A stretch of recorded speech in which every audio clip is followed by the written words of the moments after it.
అపోస్తలుల కార్యములు 4వ అధ్యాయము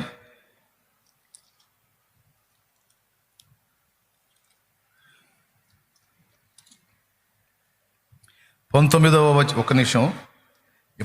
వచనం నుంచి చూడండి.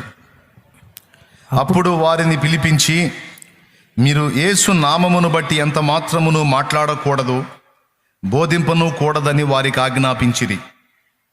అందుకు పేతురును యోహానును వారిని చూచి, దేవుని మాట వినుట కంటే మీ మాట వినుట దేవుని దృష్టికి న్యాయమా?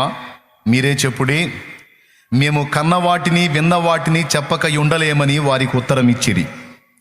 ఏమన్నారు? మేము కన్నవాటిని విన్నవాటిని చెప్పక ఉండలేము అని వారికి ఉత్తరం ఇచ్చిరి. చిన్నమాట ప్రార్థన చేసుకుని దేవుని సహాయాన్ని అడుగుదాం. ప్రేమ కలిగిన మా మహాపరిశుద్ధ తండ్రి, ఘనుడవగు దేవానికి స్తోత్రము. నీ దయాపూర్వక సంకల్పాన్ని బట్టి శుభవేళ మమ్మల్ని అందరినీ రీతిగా సమకూర్చావు. మొదటి ఆరాధనలో నీ బిడ్డలు దర్శించి మాట్లాడావు. రెండో ఆరాధనలో మమ్మల్ని సిద్ధపరిచావు. నీ దాసుని సాక్ష్యం ద్వారా మమ్మల్ని ప్రోత్సహించావు. మరొకసారి మాతో మాట్లాడు. నీ దాసుడు అయోగ్యుడు, నీ రక్తంతో కడుగు. ఉపదేశాన్ని అడ్డగింపు చూసే దుష్టాత్మలను యేసు నామములో బంధించి దూరపరుస్తున్నాం. నీ కృపా కాపుదల ప్రసాదించి నీ వాక్యమును పంపి మమ్మల్ని ప్రోత్సహించుమని యేసు నామములో వేడుచున్నాం తండ్రి, ఆమేన్. ప్రభునందు ప్రియులారా, ఇక్కడ పేతురు యోహానులు ఇచ్చినటువంటి సాక్ష్యం మీరు ఎరుగుదురు కదా. మేము ఉండలేము అని వారు ఒక మాట మాట్లాడారు. అంటే సింపుల్గా వాళ్ళు ఏం చెప్తున్నారో తెలుసా? క్రీస్తు కార్యములను మేము చూశాము కళ్ళారా, క్రీస్తు చెప్పినటువంటి మాటలను మేము విన్నాము చెవులారా. మేము ఆయన కార్యాలు చూసాము, ఆయన మాటలు విన్నాం. మేము చూసిన దాన్ని గూర్చి, మేము విన్నదాన్ని గూర్చి లోకానికి సాక్ష్యం ఇవ్వకుండా ఉండలేం. ఇది మా వీక్ పాయింట్, ఇది మా బలహీనత. మీరు కొరడాలతో కొట్టిస్తారో, పట్టుకొని మమ్మల్ని కూడా మా ప్రభువులాగా సిలివేస్తారో, లేకపోతే రంపాలతో కోస్తారో, సింహాల ముందేస్తారో, మీరు ఏం చేసుకుంటారో మాకు అనవసరం. కానీ మేము మాత్రం ఉండలేం. దెబ్బలకు దడిసి, సమస్యలకు దడిసి, బెదిరింపులకు భయపడి మేము ఆగేది లేదు. ఇది మా దేవుడు మాకిచ్చిన ఆజ్ఞ. గనుక మేము కన్నవాటిని విన్నవాటిని గూర్చి సాక్ష్యం ఇవ్వకుండా ఉండలేము, మా వల్ల కాదు అన్నారు. నా వల్ల కూడా కాట్లా. ఆదివారం ఒక కూటం, శుక్రవారం ఒక కూటం, బోల్డంతమంది ప్రజలు, నేను తిరగాల్సిన అవసరంలా, వారే నా దగ్గరకు వస్తారు. రోజు కూటం పెట్టినా వస్తారు. దేవునికి స్తోత్రం. అయితే శుక్రవారం, ఆదివారం, బుధవారం 3 రోజులు 3 కూటాల్లో వాక్యం చెప్పి చక్కగా 4 రోజులు మంచిగా ఏసి గదిలో కూర్చొని దరే దరే రే రే అనుకోవచ్చు. నేను స్తోత్రం, హల్లెలూయా, దరే రే దరే రే అనుకోవచ్చు. ఏమని అంటారా మీరు నన్ను? ఆ ప్రార్థన చేసేదేదో మీకోసం ప్రార్థన చేసేసి చక్కగా కూని రాగాలు తీసుకుంటా ప్రశాంతంగా అలా గడిపేయచ్చు. మా ఇంట్లో వాళ్ళు కూడా అదే అంటారు. కొంత పని జరిగింది కదా, ఇంకా పరిగెత్తుతావు ఎందుకు, కాస్త రెస్ట్ తీసుకోవచ్చు కదా, కాసేపు కాస్త అడ్డం పడవయా, కాస్త అడ్డం పడు అంట. నా వీక్నెస్ వాళ్ళకి తెలియదుగా, నా వల్ల కాటల్లా, ఉండలేకపోతున్నా నేను. ఈ వేరే సమస్యలు ఏవి నాకు పట్టవు, అవేవి నన్ను కదిలించను కూడా కదిలించవు. ఆర్థిక సమస్యలా, కుటుంబ బాధ్యతలా, ఇతర అవసరాలా, ఉందా లేదా, తిన్నామా తినలేదా, వీటి గురించి ఆలోచన ఉండదు నాకు. ఎన్ని ప్రాంతాలు ప్రభావితమైన, ఇంకా ఎన్ని ప్రాంతాలు ప్రభావితం కావాల్సి ఉన్నాయి, ఇంకా నేను ఎన్ని తిరగగలను, ఇంకా నేను ఎంతమందిని దర్శించగలను, ఎంతమందికి కనబడగలను, ఎంతమందితో దేవుని వాక్యం పంచుకోగలను, ఎంతమందిని క్రీస్తు వైపుకు తిప్పగలను. కాసేపు ఒక్కోసారి హెల్త్ ఇబ్బంది అనిపించి కళ్ళు మూసుకొని ఎట్లయినా సరే బలవంతంగా రెస్ట్ తీసుకుందామని కళ్ళు మూసుకొని గట్టిగా మంచం మీద కొనుక్కుదామని ట్రై చేస్తే నా వల్ల కాదు. ఎందుకో తెలుసా? రాకడ దగ్గరికి వస్తుంది, సమయమును పోనీయొద్దు అని వాక్యం మాట్లాడుతుంది. అజ్ఞానులు సమయాన్ని పోగొట్టుకుంటారు, జ్ఞానం కలిగిన వాడు టైంని సద్వినియోగం చేసుకుంటాడు అని ఉంది బైబిల్లో. ఎఫెసీ పత్రిక 5వ అధ్యాయము 15 నుంచి చదివితే, దినములు చెడ్డవి గనుక సమయమును పోనీయక సద్వినియోగం చేసుకొనుచు అజ్ఞానుల వలె కాక జ్ఞానులుగా ఉండునట్లు జాగ్రత్తగా చూచుకొనుడని రాయబడి ఉంది. కాబట్టి నేను ఈ టైంని ఎలా పోనీయాలి? కాళ్ళు చేతులు శరీరము సత్తువ కలిగి ఉన్నంత వరకు పరిగెత్తి పని చేయగలుగుతాం. ఈ సత్తువ కోల్పోయినాడు ఎటుగూడి మనం పరిగెత్తాలన్నా పరిగెత్తలేము. అప్పుడు మనం కూర్చోవడమేగా. అసలు ఊపిరే పోయిందనుకో సమాధిలో పూర్తి విశ్రాంతేగా. కాబట్టి ఊపిరి ఉన్నంత వరకు, పగలున్నంత వరకు పని చేయాల్సిందే, పని ఆపటానికి లేదు. దేవుని నామ ప్రకటన అనేది జరగాల్సిందే అని తిరుగుతానే ఉంటా. ఎందుకంటే నా వల్ల కాదు, నువ్వు ఉండరా బాబు కథలకుండా అంటే నేను ఉండలేను. ఇప్పుడు ఆయనకి ఏం కర్మ అండి, 77 ఏళ్ళు ముసలాయన, కానీ ఆయన కూడా ఉండలేడు. మీలో కొంతమంది ఉన్నారు, ఇది ఏముందు చూసారు, ఇక్కడ కూర్చున్నావా, ఏమో కూడా కథ అటు ఇటుగా 60 వచ్చినట్టు ఉన్నాయి. వచ్చినాయి ఒక 55 అని ఉంటాయా, 60, 57. ఆ మనిషి నడవలేక ఆ పుస్తకాలు తీసుకొని తిరుగుతూ ఉంటుంది. ఏమమ్మా శుభ్రంగా నీకేం ఇంట్లో జరగట్లేదా? 2 స్టేర్ల బిల్డింగ్ ఉంది, శుభ్రంగా భార్యాభర్తలు బ్రతకడానికి ఆధారం ఉంది. కానీ ఎప్పుడన్నా చూడు దేవుడు పరిచర్య. ఎందుకు నీకు కర్మ అంటే, నా వల్ల కావట్లేదయ్యా, నేను ఉండలేకపోతున్నాను. ఎందుకయ్యా పెద్ద ఆయన 77 వచ్చినాయి నీకు? నా వల్ల కాదయ్యా, నేను ఉండలేకపోతున్నాను. ఎందుకురా శాలేం రాజా నీకు కాస్త తిని ప్రశాంతంగా ఉంటారా అంటే, నా వల్ల కావట్లేదయ్యా, నేను ఉండలేకపోతున్నాను అంట.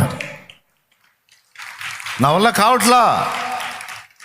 తిని కదలకుండా కూర్చొని రోజులు ఖాళీగా వెళ్ళబుచ్చడానికి నా మనసు ఒప్పుకోవట్లా. ప్రతిరోజు ఎంతో కొంత దేవుని పని చేసిన చరిత్ర నాకు ఉండాలి. నా డైరీలో ఎవ్రీడే దేవుని కోసం పని చేసిన సాక్ష్యం ఉండాలని నా ఆరాటం. అంటే ఆ సాక్ష్యం పొందుదామని కాదు, ఆత్మల భారం, దేవుని పనిని గూర్చిన భారం నన్ను ఉండనీయదు. దేవునికి స్తోత్రం కలుగును గాక. మీలో ఎంతమంది ఇవ్వగలరు ఈ సాక్ష్యం? నిజంగా నువ్వు చెప్పింది కరెక్టేనన్నా, దేవుని పని చేయకుండా ఉండలేకపోతున్నావు అన్నా. పరిచారకులు ఉన్నారు, అందరికంటే ముందు వస్తారు, అందరు పోయినాక పోతారు. అంటే తెల్లవారుజాము 5ంటికి బయలుదేరి ఇక్కడికి వచ్చి సాయంత్రం 5 దాటినాక ఇంటికి పోతారు. అరే మీకు 6 రోజులు పని చేసుకొని ఆదివారమే ఖాళీ వచ్చేది. ఈ ఆదివారం కూడా మీరు పొద్దుననంగా వచ్చి సాయంత్రం దాకా ఎక్కడే ఖర్చు పెడితే మీరు ఇక రెస్ట్ తీసుకునేది ఎప్పుడు? ఆ చికెనో ఆ మటనో తెచ్చుకొని తినేది ఎప్పుడు? కాసేపు ఆ నిద్రపోయేది ఎప్పుడు? ఆ రెస్ట్ ఎప్పుడు? అంటే ఉన్న ఖాళీయే ఒక్కరోజు. 6 రోజులు మా కోసం పని చేస్తున్నాం, ఆదివారం ఒక్క పూట దేవుని కోసం చేయకపోతే ఈ బతుకు అర్థమే లేదన్నా. అలాగని మేము ఆగుదామన్నా మా వల్ల కావట్లా, ఆయన పరిచర్య చేయకుండా మేము ఉండలేకపోతున్నామని మాట్లాడుతున్నాం. ప్రైజ్ ది లార్డ్, హల్లెలూయా. మేము ఉండలేకపోతున్నాం. ఇవి ఉండలేకపోవటం ఏంటి? నాకేం తెలుసు? పేతురు యోహానులు చెప్పారు అక్కడ, మేము కన్న వాటిని గూర్చి విన్న వాటిని గూర్చి సాక్ష్యం ఇవ్వకుండా ఉండలేం.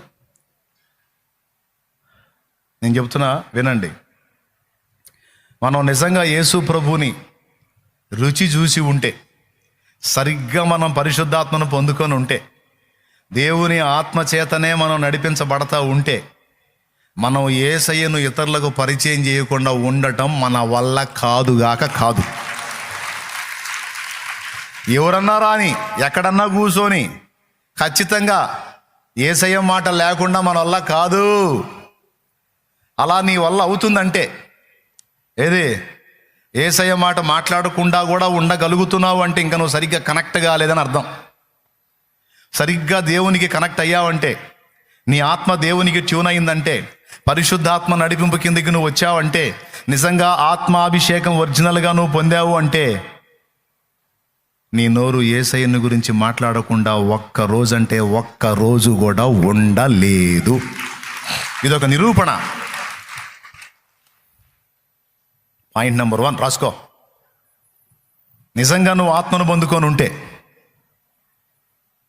కొంతమంది గ్లోరీ గ్లోరీ అని బాగుతూ ఉంటారు, పెట పెట పెట పెట ఆరాధన జరిగేటప్పుడు గ్లోరీ గ్లోరీ అని కొడుతుంటారు. గ్లోరీ గ్లోరీ అని కొట్టడం కాదు, నిజంగా నువ్వు ఆత్మను పొందుకొని ఉంటే నీ నోరు ముయ్యటం ఎవడి వల్ల కాదు.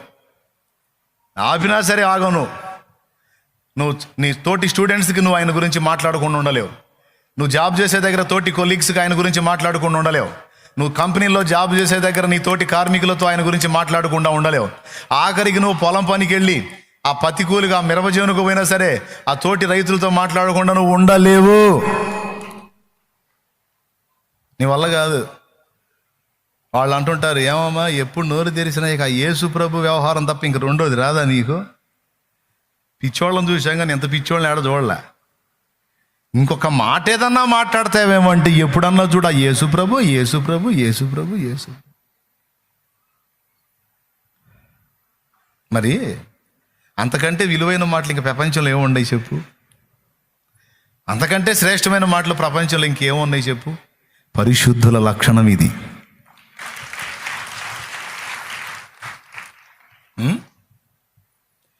వెండి బంగారములు నాకు వలదు, పేరు ప్రఖ్యాతులు నాకు వలదు. వెండి బంగారములు నాకు వలదు, పేరు ప్రఖ్యాతులు నాకు వలదు. ఇహ భోగ భాగ్యాలు నాకు వలదు, ఇహ భోగ భాగ్యాలు నాకు వలదు. సిరి సంపదల ఆశ నాకు లేదు, సిరి సంపదల ఆశ నాకు లేదు. నీ పాద సన్నిధే నాకు చాలు, నీ పాద సన్నిధే నాకు చాలు. స్తుతి నీకే నా ప్రభు, స్తుతి నీకే నా ప్రభు. స్తుతి ఘనత మహిమలన్నీ నీకే యేసు ప్రభు. స్తుతి ఘనత మహిమలన్నీ నీకే యేసు ప్రభు. స్తుతి నీకే నా ప్రభు, స్తుతి నీకే నా ప్రభు.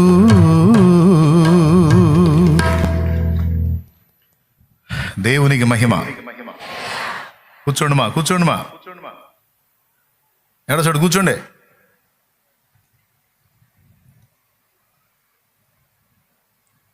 మనం ఉండగలమా? మన వల్ల అయిద్దా?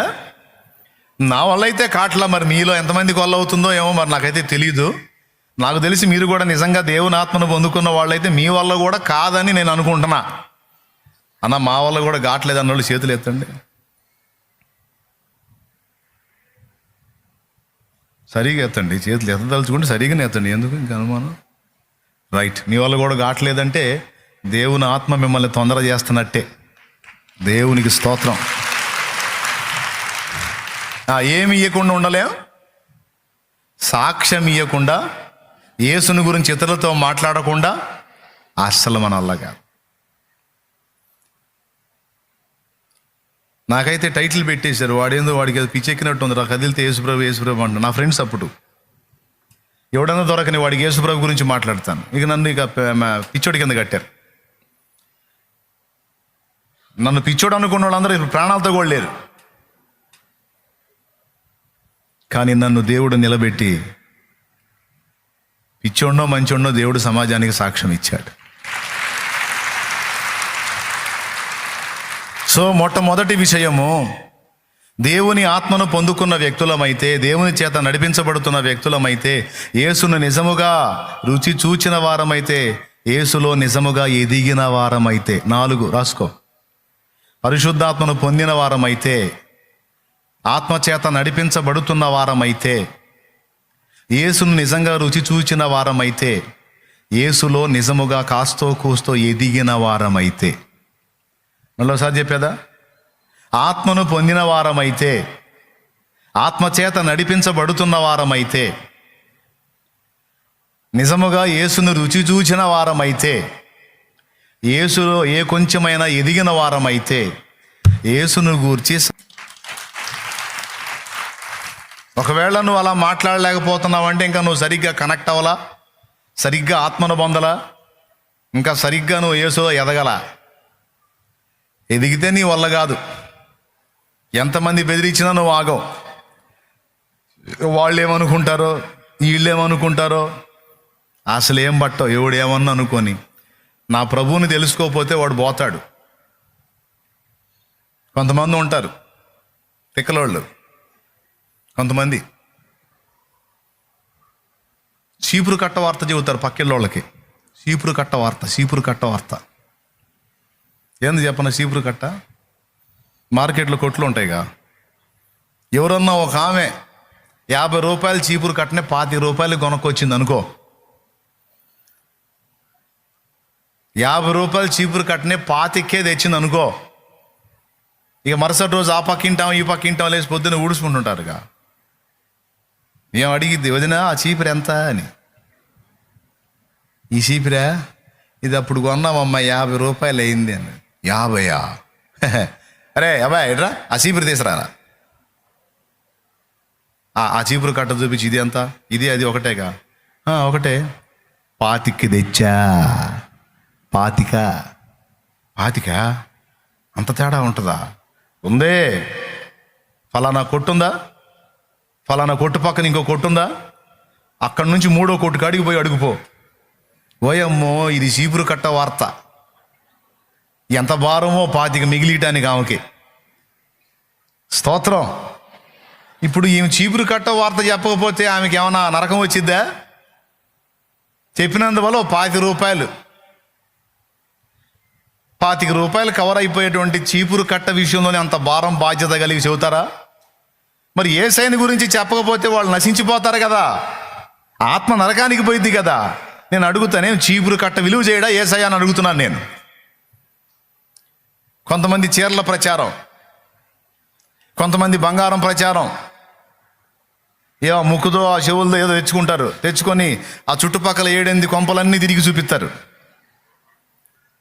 తెచ్చుకున్న వాళ్ళు వాళ్ళ దగ్గరన్నా పెట్టుకోరు, 4-5 కొంపలు తిప్పి చూపించి వాళ్ళు తనుకునేటట్టు చేస్తారు. కొంతమంది ఆడవాళ్ళు ఉంటారు బలహీనులు. పక్కింట ఏదన్నా నగ చేయించుకొని ఒక చూపించింది అనుకో, చూసి బాగుందని సంతోషపడితే ఆమె పోయిద్ది. పోయినాక ఈ ముఖం ఇంతలోన పెట్టుకొని కూర్చుంటుంది. ఎందుకంటే వీడి ధ్యానం చెయ్య, నా చేత ఊడిగం చేయించుకుంటున్నాడు, నాకు ఒక్క ముక్కు పొడకు కూడా దిక్కులేదు, వీడి ధ్యానం చెయ్య, వీడి అప్పులు తీర్చుకొనే సరిపోయింది, వీడి పాడిగట్ట బయటగా లోపలికి వచ్చేటప్పటికి అలాగ ముఖం అంత లావం చేసి కూర్చుంటారు. వచ్చినోడికి చిరాకు పుట్టిద్ది, పట్టుకొని దబ్బి 4 బాస్తాడు. వీళ్ళింట్లో సౌండ్లు వినపడంగానే ఆ మనిషికి ఆనందం. అది మన బంగారం దాకా పెట్టింది వాళ్ళకి చిచ్చని. ఏమండి, కొంతమందికి అలా 10 ఇళ్ళు తిరిగి చూపిస్తారు. కొన్నాను చూసావా అని. ఆ బంగారు వస్తువు ఖరీదు చేయడు యేసయ్య, చీపురు కట్ట ఖరీదు చేయడు యేసయ్య, చీర ఖరీదు చేయడు యేసయ్య. యేసయ్య వార్త ఎంత కీలకమైంది, ఎంత ముఖ్యమైంది. నీ బంగారం కంటే, వెండి కంటే, చీర కంటే, ఇతరాత్ర దేనికంటే కూడా ఆయన ఉత్తమమైన వాడు, ఆయన ప్రకటింపదగిన వాడు, సాక్ష్యం ఇవ్వదగిన వాడు. నువ్వు చీర గురించి, బంగారం గురించి, చీపుల గురించి చెప్పకపోయినా నష్టం లేదు, కానీ యేసుని గురించి చెప్పకపోతే మీ బంధువులు, మీ ఇంటి పక్కోళ్ళు, మీ ఇంటి వెనకోళ్ళు, ఇంటి ముందోళ్ళు రేపు కర్మగాలి నరకానికి పోతే ఆ నరకంలో ఉన్నన్నాళ్ళు ఇక అగ్ని ఆరని పురుగు జావన నరకంలో రోజు నేను తిడతానే ఉంటారు. మా ఇంటి పక్కన దరిద్ర కొట్టుతుంది, దరిద్ర మొహంది, ఆదివారం పోయిద్ది, ఒక పూటన్నా చెప్పలా నాకు. ఆ పనికి మాలిని చెప్పినట్టయితే ఏమో నేను మారి సర్దునేమో, ఇక్కడికి రాకపోదునేమో. ఆ పనికి మాలిని చెప్పలా నాకు, ఒక్క పూటన్నా ఒక్కసారన్నా చెప్పలా అని రోజు తిడతారు నిన్ను. కాబట్టి వాళ్ళు నువ్వు చెప్పంగానే వచ్చి బాప్తీసం పొందినా పొందకపోయినా యేసు ప్రభు రక్షణ వార్తను మాత్రం ఒక్కసారైనా సరే ఇతరులకు పరిచయం చేయాలి. ఇది నీ బాధ్యత. యేసును వారికి పరిచయం చేస్తే నువ్వు వారి ఆత్మని రక్షించిన దానివి, రక్షించిన వాడివి అవుతావు. వారి భూమి మీద జీవితానికి కూడా దీవెనకరం అవుతావు. యేసును వారికి పరిచయం చేయకపోతే వాళ్ళు నష్టపోతారు. రేపు నువ్వు కూడా విమర్శను ఎదుర్కొంటావు. కొంతమందికి మొహమాటం, ఏమన్నా అనుకుంటారేమో అని చెప్పరు. మొహమాటస్తులు. కొంతమంది డైరెక్ట్గానే నాతో అంటుంటారు, ఇప్పుడు నేను నమ్ముకున్నదే నేనే నమ్ముకున్నాను, నేను ఇతరులకు చెప్పను. ఎందుకంటే ఇప్పుడు మనం చూస్తుంటాం, వాళ్ళు వినకపోగా ఫీలింగ్ ఇస్తూ ఉంటారు. మరి ఇవన్నీ ఎందుకు మనకి? అందుకని నేను నమ్ముకున్నదే నేను నమ్ముకుంటాను, నేను ఇతరులకు చెప్పను అని అంటుంటారు. దేవునికి స్తోత్రం. ఏం తెలివి బాబు అది ఏం తెలివి అది? అసలు ఇతరులతో నాకు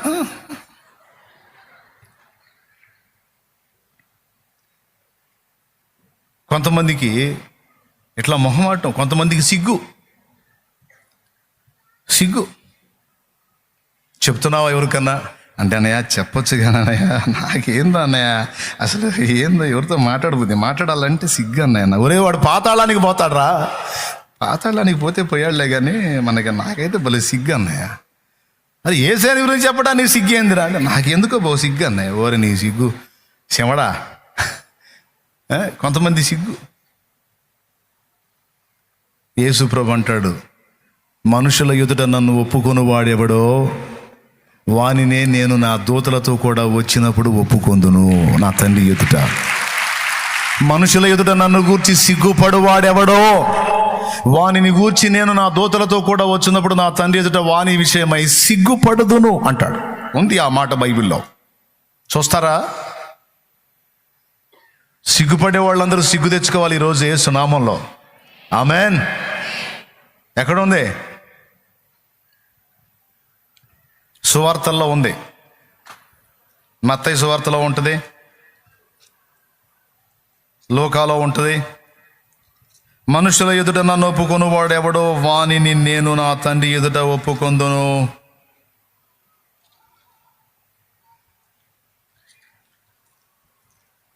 మనుషుల ఎదుట నన్ను గూర్చి సిగ్గుపడు వాడెవడో వానిని గూర్చి మనుష్య కుమారుడు తన పరిశుద్ధ దూతలతో కూడా వచ్చినప్పుడు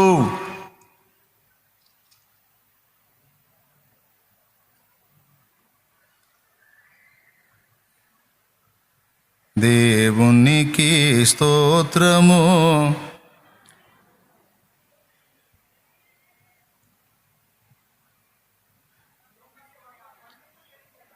చదువుకో. లూకా సువార్త 9వ అధ్యాయం 26వ వచనం.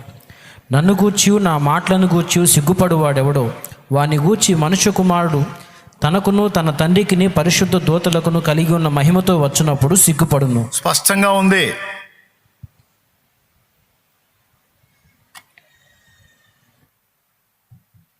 ఇప్పుడు చెప్పండి, మనం మెలికలు తిరుగుదామా? యేసయ్య గురించి ఇతరులకు చెప్పడానికి సిగ్గుపడదామా? ఏం పెళ్లి చూపులా? చెప్పకపోతే వాడు పోతాడు పాతాళానికి. వాడు అంత అఫీషియల్గా ఉన్నా, ఎంత చదవరైనా, ఎంత ఆస్తిపరుడైనా, ఎంత పేరు ప్రఖ్యాతులు గలవాడైనా, యేసును ఎరగకపోతే, యేసు రక్తమునందలి విశ్వాసం ఉంచకపోతే, యేసు సిలువను వాడు ఎరగకపోతే రేపు జడ్జిమెంట్లోకి వస్తాడో, తీర్పులోకి వస్తాడో, పాతాళానికి పోయే అవకాశం ఉంది, నరకానికి పోయే ఛాన్స్ ఉంది. కాబట్టి మనం ఫీలింగులు ఇవ్వచ్చు, కానీ యేసయ్య సువార్త దగ్గర ఫీలింగులు ఇవ్వకూడదు, సిగ్గులు ప్రదర్శించకూడదు. పచ్చిగా చెప్తున్నా. ఎంతమందికి అర్థమైంది? దేవునికి స్తోత్రం. ఇప్పుడు రెండో విషయం చెప్తా. పేతురు యోహాన్లు ఏమన్నారు? మేము ఉండలేము, మా వల్ల కాదన్నారు. ఆయన గురించి సాక్ష్యం ఇవ్వకుండా ఉండలేము, అది మా వీక్నెస్. దానికి మీరు మమ్మల్ని ఏం చేసినా, కొరడాలతో కొట్టినా సరే తన్నులు తింటాం, కానీ మేము ఆయన గురించి చెప్పకుండా. ఒకటి. రెండవది, ఆయనను స్తుతించకుండా ఉండలేం. ఆయనకి కృతజ్ఞత చెప్పకుండా, ఆయన గురించి మాట్లాడకుండా, ఆయన గురించి పాడకుండా, ఆయనను వర్ణించుకోకుండా, ఆయన్ని మయంపరచుకోకుండా ఉండటం మన వల్ల కాదు. హల్లెలూయా అంటే ఒప్పుకోని సంఘం ఒకటి ఉంది. ఆ సంఘంలో హల్లెలూయా అంటే ఒప్పుకోరు.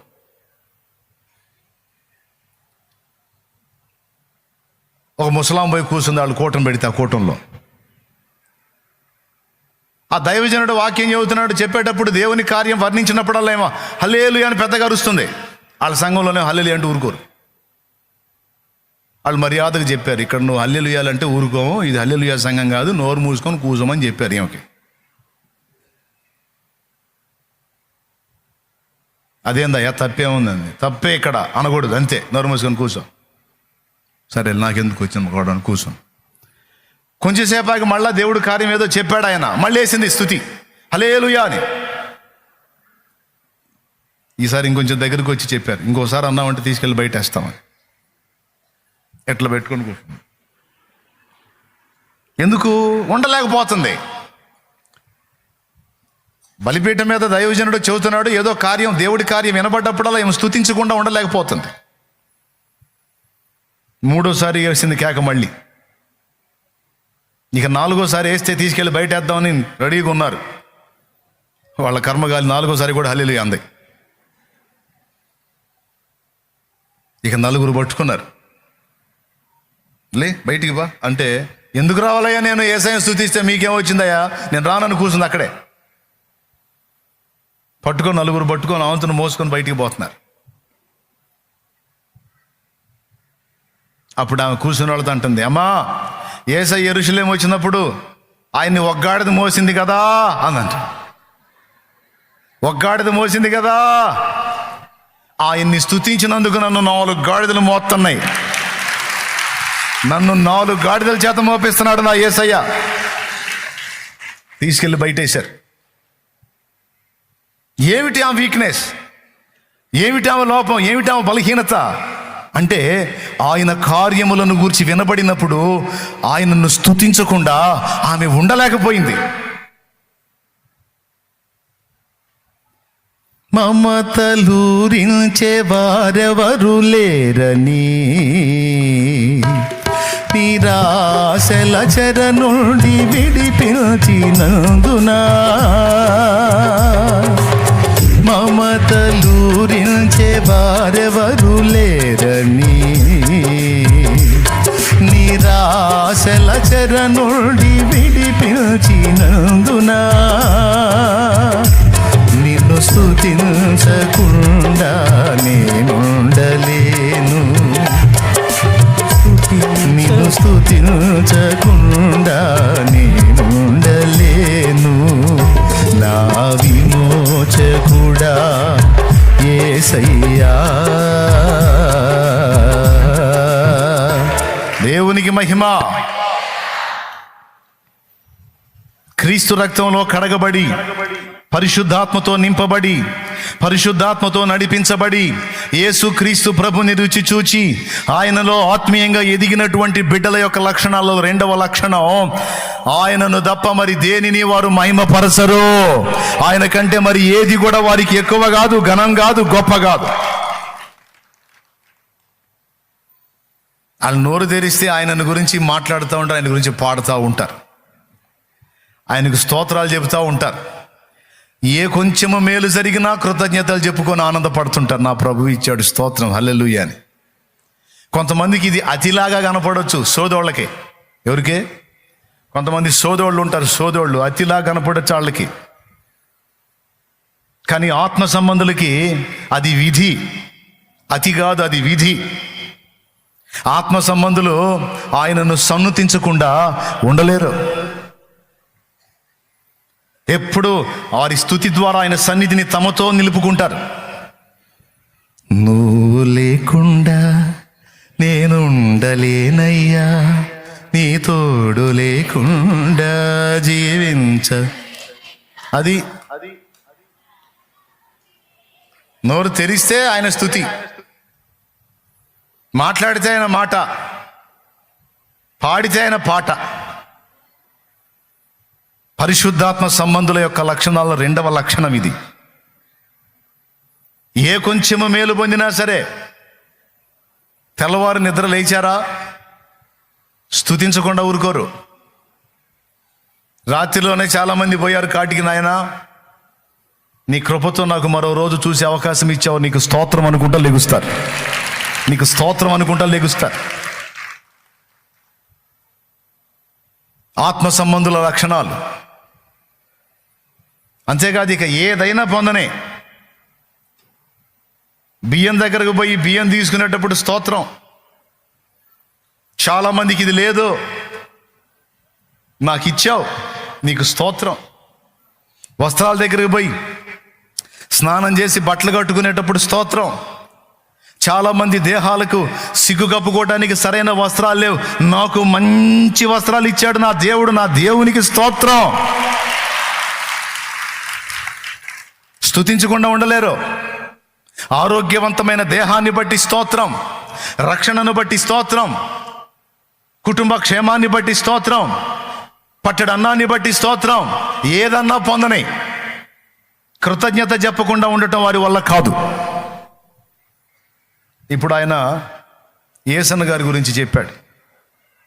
నా కోసం చాలా చేశాడు, నన్ను ఎట్లా తిప్పాడు అట్లా తిప్పాడని.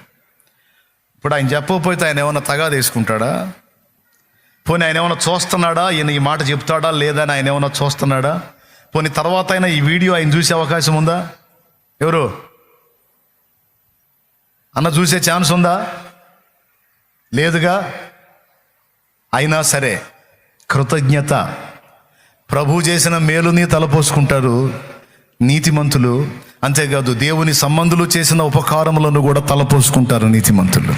కృతజ్ఞత. దేవునికి కృతజ్ఞత చెల్లించాలి, మనుషులకు కూడా కృతజ్ఞత కలిగి బ్రతకాలి. ఏరు దాటిన దాకా ఓడమల్లన్నా, ఏరు దాటిన తర్వాత పోరా బోడి మల్లన్నా అన్న బతుకులు బతకూడదు. కృతజ్ఞత కలిగిన బ్రతుకు బ్రతకాలి. దాన్ని దేవుడు ఇష్టపడతాడు. అలాంటి బుద్ధి గల వారిని దేవుడు అంతము వరకు వాడుకుంటాడో ఆశీర్వదిస్తాడు. అలాంటి మనస్సు కలిగిన వారు. దావీదుకుందా మనస్సు, అందుకే దావీదును దేవుడు దీవించున్నాడు. కృతజ్ఞతా బుద్ధి. యోనాతాను నాకు మేలు చేశాడు నా సహోదరుడు, ఇప్పుడు నేను రాజునయ్యాను. యోనాతాను లేడు. యోనాతాను సంబంధులు ఎవరైనా ఉంటే వాళ్ళని తీసుకొని రండి, నేను రాజుని, నా పక్కన వాళ్ళని కూర్చోబెట్టుకొని వాళ్ళని కూడా రాజు తర్వాత అంతటి వాళ్ళని చేస్తాను, తీసుకొని రమ్మని అడిగాడు. మెఫీబోషెత్ అనేవాడిని తీసుకొచ్చి చూపించారు.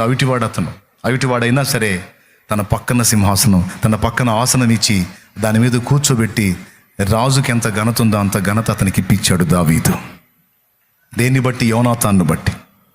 కృతజ్ఞత. ఇంత మేలు పొందిన ఆ మేలుకు తగ్గ కృతజ్ఞత మన హృదయంలో ఉంటే దాన్ని చూస్తాడు దేవుడు. దానికి ప్రతిఫలం తప్పకుండా దయచేస్తాడు. ఎప్పటికీ కృతజ్ఞత హీనత అనేది మన దగ్గరకు రాకుండా జాగ్రత్త పడాలి. మేలు పొంది కీడు చేసే తత్వం ఉండకూడదు. పొందిన మేలు మర్చిపోయే తత్వం ఉండకూడదు. దాన్ని దేవుడు అసహించుకుంటాడు. ఏ కొంచెం మేలు మనుషులు చేసినా దేవుడు చేసినా దేవునికైతే స్తుతి చెప్పాలి, మనుషులకైతే కృతజ్ఞత కలిగి బ్రతకాలి, తిరిగి మేలు చేయాలి. 2 ఆత్మ సంబంధులు దీన్ని తప్పకుండా పట్టించుకుంటారు, పాటిస్తారని చెప్తున్నాను నేను. ఇలా దేవుడి మేళ్ళన్నీ తలపోసుకుంటూ ఉంటారు కదా, అందుకని ప్రతి దానిలోనూ దేవుణ్ణి స్తుతించడానికి ఇష్టపడతారు ఆత్మ సంబంధులు. మనందరం ఇలా తయారు కావాలనేది దేవుని కోరికే. నోరు తెరిచి చెత్త మాటలు మాట్లాడటం కాదు, స్తుతి. ఆయన స్తుతి. 2 అయిపోయింది. మొదటిది ఏం చెప్పాను? ఆయనను గూర్చి సాక్ష్యం ఇవ్వకుండా ఉండలేరు. రెండవది ఏం చెప్పాను? ఆయనను స్తుతించకుండా మహిమపరచకుండా ఉండలేరు. అదొక వీక్ పాయింట్ అయిపోయింది. 3వది, ప్రతిరోజు ఆయనతో కలవకుండా, ఆయనతో మాట్లాడకుండా ఉండలేరు. అదొక వీక్ పాయింట్ అయిపోయింది. ఏ కొంచెం అవకాశం దొరికినా మనుషులతో మాట్లాడబుద్ధి కాదు. ఏ కొంచెం అవకాశం దొరికినా అలా ఏకాంతంగా కూర్చొని ఆయనతో మాట్లాడదాం, ఆయనతో గడుపుదాం అనిపిస్తూ ఉంటుంది ఆత్మ సంబంధుల మనస్సు. మీలో ఎంతమందికి ఉందో ఏమో ఈ మైండ్. కొంతమందికి తీరిక ఉండదు పాపం, పొద్దున్న సమానం పని చేసుకోవాలి. మరి రెక్కాడితే కానీ డొక్కాడదు. వాళ్ళకి ఛాన్స్ వస్తే, ఏ పూటన్నా సెలవు వస్తే వాళ్ళు ఇంటికాడ ఉండరు, వాళ్ళ మందిరానికి వచ్చేస్తారు, లేకపోతే ఆ ప్రార్థన తోటకి వెళ్తారు. ఇంకా కొంతమంది ఉన్నారు వాళ్ళకి ఏదన్నా సెలవు వస్తే 10 మంది కలిసి మాట్లాడుకొని అంత ఆహారం వండుకొని ఆటో ఒకటి వేసుకొని నేరుగా తోటకి వెళ్ళిపోతారు. ప్రార్థన తోటకి వెళ్ళిపోయి ప్రార్థనలో దేవుని సన్నిధిలో గడిపిన కాడికి గడిపి శుభ్రంగా ఒక ముద్ద తిని మళ్ళా దేవునితో గడుపుతారు. ఆ రోడ్ల మీద తిరుగుదాం, బజార్ల మీద తిరుగుదాం, షికార్లు కొడదాం, ముసలమ్మ ముచ్చట్లు వేసుకుందాం, మాట్లాడదాం. ఈ దానికి దరిద్ర పనులన్నీ ఉండే వాళ్ళ మనసుల్లో. వాళ్ళకి ఏ కొంచెం అవకాశం దొరికినా ఆత్మ సంబంధాల గురించి చెప్తున్నాను నేను. పరిశుద్ధాత్మ చేత నడిపించబడుతున్న వాళ్ళు ఆత్మాభిషిక్తులు. యేసు ప్రభువుని రుచి చూచిన వారు కాస్తో కూస్తో ఎదిగిన వారి లక్షణాల్లో 3వది, వారు ఆయనతో గడపకుండా ఉండలేరు. వాళ్ళ కాదు. ఎందుకంటే నాకు బైబిల్లో ఒక ఆయన తెలుసు, ఆయన అంతే చేశాడు. రాజుకి ఒకడికి ఒక ఆలోచన వచ్చింది. కొంతమంది తెప్పించారులే, 30 రోజులు నా రాజ్యంలో ఎవరికి ప్రార్థన చేయకూడదు, ఎవరికి ఏ విజ్ఞాపనలు చెప్పకూడదని శాసనం చేస్తే, ఇట్టి శాసనము చేయబడినన్న సంగతి దానియేలు విని కూడా రాజాజ్ఞకు భయపడక యెరూషలేము తట్టు కిటికీలు తెరచి దినమునకు 3 మోకాళ్ళుని అతడు తన దేవునికి ప్రార్థన చేయుచుండెను. ఇలా ప్రార్థన చేస్తే సింహాల గుహలో వేయబడతాడని కూడా తెలుసు. అయినా సరే నేను ఆయనకు ప్రార్థన చేయకుండా, అంటే ఆయనతో మాట్లాడకుండా, మనమేమో దాన్ని ప్రార్థన అన్నాం. భక్తుల లెక్కలో దేవునితో మాట్లాడటం అనేది ఆపేసి బతకటం నా వల్ల కాదు. దేవునితో మాట్లాడకుండా ఉండాలంటే దానికంటే చచ్చిందే మేలు. దేవునికి స్తోత్రం. చచ్చిపోతా అవసరమైతే, కానీ ఆయనతో మాట్లాడకుండా ఉండటం మాత్రం నా వల్ల కాదు అని రోజుకు 3 సార్లు ఆ పని చేస్తున్నాడంట. రాజు తెలుసుకొని, దానియేలో ఇలాంటి శాసనం ఉందని తెలుసుగా, ఎందుకు ఈ పిచ్చి పని చేసావా? 30 రోజులు ఆగలేకపోయావా? 30 రోజులేగా దానియేలు. 30 రోజులు కాదు, 3 రోజులు కాదు, 3 గంటలు కూడా నా వల్ల కాదు రాజా. నా దేవునితో మాట్లాడకుండా నేను ఉండలేను. నేను బ్రతుకుతున్నాను అంటే ఆయన వల్ల, ఉనికి కలిగి ఉన్నానంటే ఆయన దయ. ఒకవేళ నువ్వు సింహాల గుహలో వేసినా చచ్చిపోతా అవసరమైతే.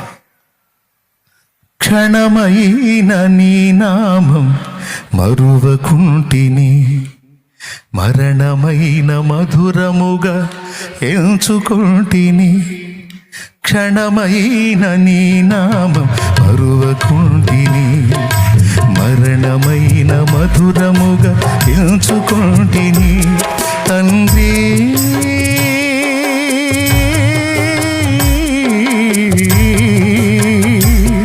తండ్రి తండ్రి తండ్రి బ్రతుకుచున్నా నా కొరకు నీవు, నీ కొరకు నేను, నా కొరకు నీవు, నీ కొరకు నేను. నీవుగాక ఎవ్వరు నాకు లేరయ్యా, నీవుగాక ఎవ్వరు నాకు లేరయ్యా. నీవే నీవే నా ప్రాణము, నీవే నా సర్వము. నా ప్రాణ ప్రియుడా నా యేసయ్యా, అనుగన్న తండ్రి నా యేసయ్యా. ఆమేన్. ఒక క్షణమైనా నీ నామం మరవకుంటేనే, మరణం కూడా నాకు మధురం అని ఎంచుకో. నిజంగా దానియేలు ఇలానే చేశాడు. ఎందుకంటే ఆయన సన్నిధి అంటే ఇష్టం. ఎవరితో మాట్లాడబుద్ధి కాదు. ఎవరితో మాట్లాడితే ఆయన మాటలే. ఏ కొంచెం అవకాశం వచ్చినా వెళ్ళిపోదాం, ఆయన దగ్గర కూర్చుందాం, ఆయనతో మాట్లాడుకుందాం, ఆయనతో గడుపుదాం అనిపిస్తుంటుంది ఆత్మ సంబంధులకి. నీకు అది ఇరిటేట్గా ఉందంటే, నీకు అలా అనిపించట్లేదంటే నువ్వు ఆత్మలో చల్లారిపోయావు, ఆత్మను ఆర్పేసుకున్నావు అని అర్థం. నీకు ఆయనతో గడపటం కంటే లోకంతో గడపటం ఇష్టం అవుతుంది అంటే నువ్వు ఒక మెట్టు దిగిపోయావని అర్థం, నువ్వు చల్లారుతున్నావని అర్థం. నీకు ఏ కొంచెం అవకాశం వచ్చినా నేను ఆయనతో కూర్చోవాలి, ఆయనతో మాట్లాడుకోవాలి. నేను చెబుతున్నా కదా, ఉన్నమాట ఉన్నట్టు చెప్తున్నా. నిజంగా దేవుని సన్నిధిని ప్రేమించే వాళ్ళకి ఎవరన్నా వచ్చి కూర్చొని మీటింగ్ వేసినా సేదర పుట్టిద్ది. అబ్బా వీళ్ళు పోతే బాగుండాయా, కాసేపు నీతో కూర్చుంటా ఏసయ్యా. మనసులో వాళ్ళ ఫీలింగ్ అది. మామూలుగానే నవ్వుతూ మాట్లాడదా, అదే అవును కదా, నిజం. అబ్బో పోయా, ఇంక పోయా, నీకు దండం పెడతాం, పోయా ఓమ్మా నీకు దండం పెడతాం, పోతల్లే కాసేపు దేవునితో మాట్లాడుకోవాలి. అదే ఇష్టం.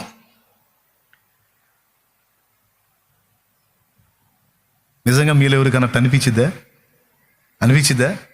ఎవరన్నా కూర్చొని బాతాకాన్ని కొడతా ఉంటే చిదర పుట్టిద్దా పుట్టదా? వాళ్ళు వెళ్ళిపోతే బాగుండు, కాసేపు దేవుడితో మాట్లాడుకోవచ్చు అని ఎంతమందికి అనిపిస్తుంది?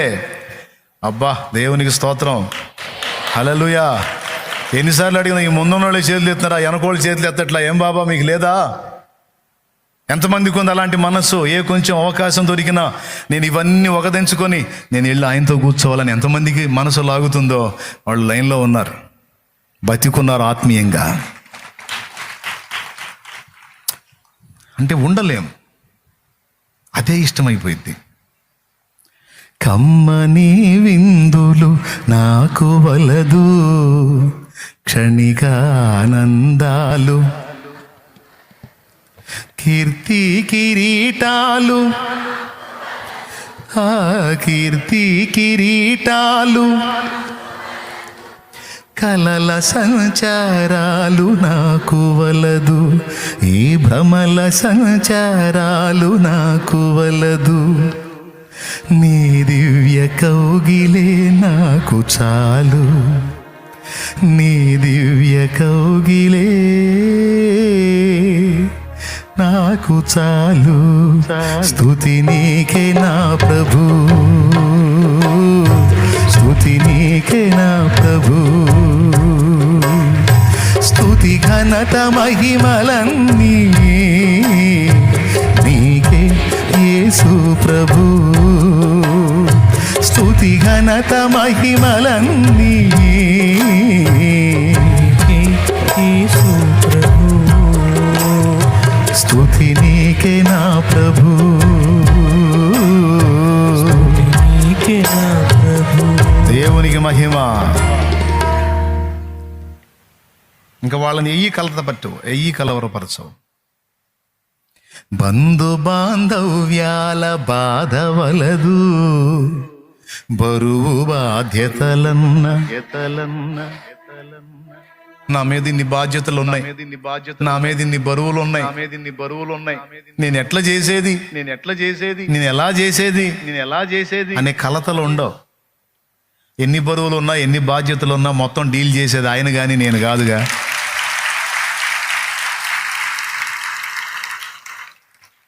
బంధు బాంధవ్యాల బాధ వలదు, బరువు బాధ్యతలన్న భయము వలదు. బంధు బాంధవ్యాల బాధ వలదు, బరువు బాధ్యతలన్న నీ మధుర బంధమే నాకు చాలు, నీ మధుర బంధమే నాకు చాలు. నీవిచ్చు భాగ్యమే నాకు మేలు, నీవిచ్చు భాగ్యమే నాకు మేలు. నీవు మెచ్చు కార్యమే నాకు చాలు, నువ్వు హెచ్చు కార్యమే నాకు చాలు. స్తుతి నీకే నా ప్రభు, స్తుతి నీకే నా ప్రభు, స్తుతి ఘనత మహిమలన్నీ నీకే యేసు ప్రభు, స్తుతి ఘనత మహిమలన్నీ యేసు ప్రభు, స్తుతి నీకే నా ప్రభు, స్తుతి నీకే నా ప్రభు. హల్లెలూయా. ఇవన్నీ ఎంతమంది వాస్తవం ఒప్పుకుంటారండి? నిజమేనన్నా ఇవన్నీ అనేది. నిజంగా నీకు ఆయన పట్ల విశ్వాసం ఉంటే ఈ బరువు బాధ్యతల టెన్షన్ కూడా ఉండదు. ఆయన తన కార్యములన్నీ ముగించి విశ్రాంతిలో ఉన్నట్టు ఆయన యందు విశ్వాసం ఉంచేవాడు కూడా తన పని చాలించుకొని విశ్రాంతిలో ఉండటం నేర్చుకుంటాడు. అంటే ఏంటో తెలుసా? నేను ఇది చేయాలి, నేను అది చేయాలి, నేను వాళ్ళని డీల్ చేయాలి, నేను వీళ్ళని డీల్ చేయాలి, అబ్బో ఈ కుటుంబ బరువు అంతా నా మీదే ఉంది ఓ అని గందరగోళంగా. అదంతా ఆయన ఎరగక మునుపు వారు ఆయన్ని ఎరిగిన తరువాత తాము పని చేయటం అంటే తాము మెంటల్ టార్చర్ అనుభవించటం అనే దాని నుంచి విడుదల పొందుతారు. దేన్ని బట్టి అంటే ఆయన యందలి విశ్వాసాన్ని బట్టి.